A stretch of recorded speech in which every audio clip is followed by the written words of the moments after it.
Facts of life by S के Sharma channel पर सभी दर्शकों का स्वागत है और नमस्कार। साथियों, इस वीडियो में हम चर्चा करेंगे संयोजित शब्दों के विषय में। सभी भाषाओं में संयोजित शब्द मिलते हैं। संयोजन से तात्पर्य है दो या दो से अधिक शब्दों के संयोग से मिलने वाले शब्दों को संयोजित शब्द कहा जाता है। उदाहरण के लिए सुख दुख, हानि लाभ, चोर सिपाही, यश अपयश, माता पिता, पुत्र पुत्री, बेटा बेटी, यश अपयश, सुख चैन, हवा पानी आदि सभी संयोजित शब्द हैं। जब पृथक रूप से इन शब्दों के अर्थ अलग होते हैं, लेकिन संयोजित होने के बाद इन शब्दों के अर्थ बदल जाते हैं और इन संयोजित शब्दों का हमारे जीवन में बहुत बड़ा महत्व है। मैं उदाहरण देकर स्पष्ट करूंगा कि किस प्रकार ये संयोजित शब्द हमारे जीवन में इनका क्या महत्व है। सभी भाषाविदों ने या सभी भाषाओं में इन संयोजित शब्दों को एक साथ क्यों रखा है, इसके पीछे भी एक बहुत बड़ा रहस्य है। और रहस्य यही है कि संयोजित शब्द हमारे जीवन में बहुत बड़ा महत्व रखते हैं। एक शब्द की सार्थकता दूसरे शब्द की अनुपस्थिति में बढ़ जाती है। एक शब्द की सार्थकता दूसरे शब्द की उपस्थिति में बढ़ती है और कभी घटती है। जैसे कि हम उदाहरण लें सुख दुख का। सुख शब्द का अर्थ है खुशी, आनंद, संतोष, और दुख शब्द का अर्थ है पीड़ा, कष्ट, असंतोष। लेकिन जब इन दोनों शब्दों को एक साथ लिखा जाता है साथियों, जैसे कि सुख और दुख, सुख दुख द्वंद्व समास है इन शब्दों के बीच में। सुख दुख को हम कह सकते हैं सुख और दुख। कहने का अर्थ यह है कि सुख की सार्थकता कब है, जब दुख है, और दुख की सार्थकता कब है, जब सुख है। कहने का मतलब यह है कि जब व्यक्ति के जीवन में यदि केवल सुख ही रहेंगे तो वह व्यक्ति सुख के महत्व को नहीं समझ पाएगा। कोई भी व्यक्ति सुख के महत्व को तभी समझ पाता है जब उसके जीवन में दुख आते हैं। तो दुख सुख की सार्थकता को बढ़ा रहा है, इसी प्रकार सुख भी दुख की सार्थकता को बढ़ाता है। इसी आधार पर मैं कहूँगा कि कोई व्यक्ति निरंतर एसी में रहता है, उसे गर्मी का एहसास ही नहीं है कि गर्मी क्या होती है, और उसे एसी से क्या सुख मिल रहा है वह उसके महत्व को भी नहीं समझ पा रहा है।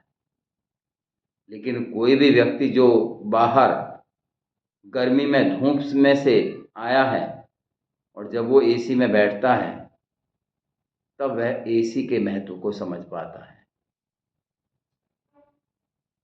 तो कहने का अर्थ यह है, किसी भी व्यक्ति का पूर्ण विकास तभी संभव है जब उसके जीवन में सुख और दुख दोनों होंगे।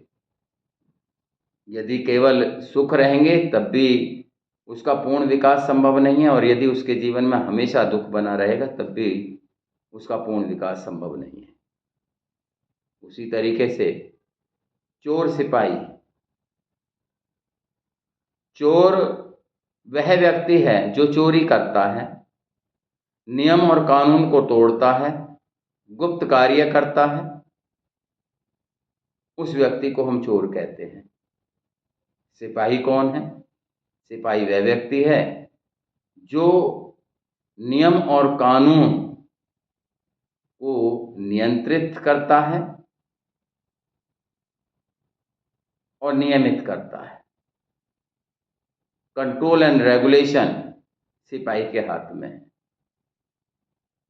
आखिर सिपाही की आवश्यकता क्यों पड़ी? सिपाही की आवश्यकता इसीलिए पड़ी क्योंकि नियम और कानून को तोड़ने वाले व्यक्ति उपस्थित हैं। यदि नियम और कानून को तोड़ने वाले व्यक्ति नहीं होंगे तो सिपाही की आवश्यकता ही नहीं होगी।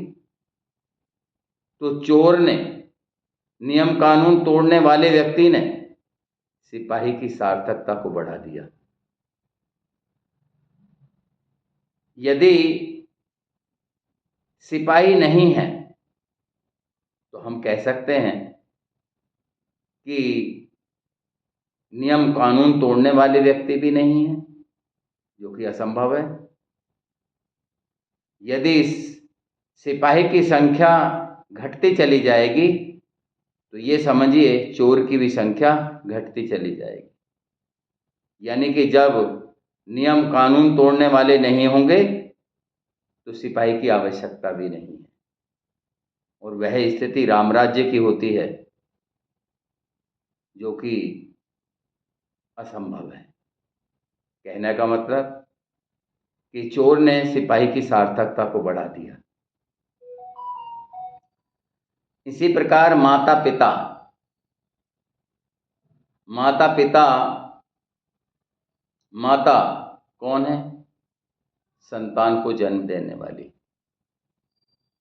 पिता कौन है? जो बच्चे के पालन पोषण में, उसकी देखभाल में सहायता करता है। क्या संतान के जीवन में केवल माता का ही महत्व है? पिता का नहीं है। क्या उसके जीवन में पिता का ही महत्व है, माता का नहीं है? किसी भी बच्चे के जीवन में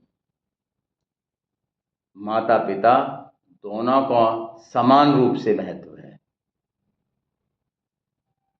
यदि किसी बच्चे के जीवन में पिता का अभाव है, यानी कि उसके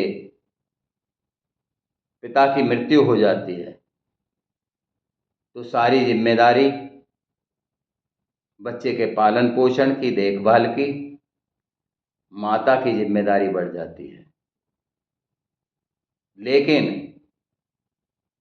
माता कितना ही प्रयास करे, पिता के स्थान को नहीं भर सकती। उसी तरीके से यदि संतान के जीवन में, अर्थात माता का अभाव है, माता की मृत्यु हो जाती है, तो माता के स्थान को पिता नहीं भर सकता। उसकी जिम्मेदारियां तो बढ़ जाएंगी, लेकिन पिता माता का स्थान नहीं ले सकता। कहने का अर्थ है कि माता पिता दोनों की उसको आवश्यकता है। उसके पालन पोषण और उसके देखभाल में दोनों की आवश्यकता है। इसी तरीके से एक उदाहरण और लूं, सुख चैन। किसी भी व्यक्ति के जीवन में सुख से तात्पर्य है खुशी, आनंद, संतोष, और चैन का क्या का अर्थ है शांति। अब यदि किसी व्यक्ति के पास में सारी सुख देने वाली वस्तुएं उपलब्ध हैं, जिनसे उसको सुख प्राप्त हो रहा है, लेकिन उस व्यक्ति को चैन नहीं है, उस व्यक्ति को शांति नहीं है, तो वह है सुख उस जीवन के लिए, उस व्यक्ति के लिए अपर्याप्त है। कहने का अर्थ क्या है कि सभी सुखों के साथ में यदि शांति भी होगी, चैन भी होगा, तभी सुख की सार्थकता है। यदि शांति है, चैन है, तभी सुख है। एक दूसरे शब्द की एक दूसरे के प्रति सार्थकता है।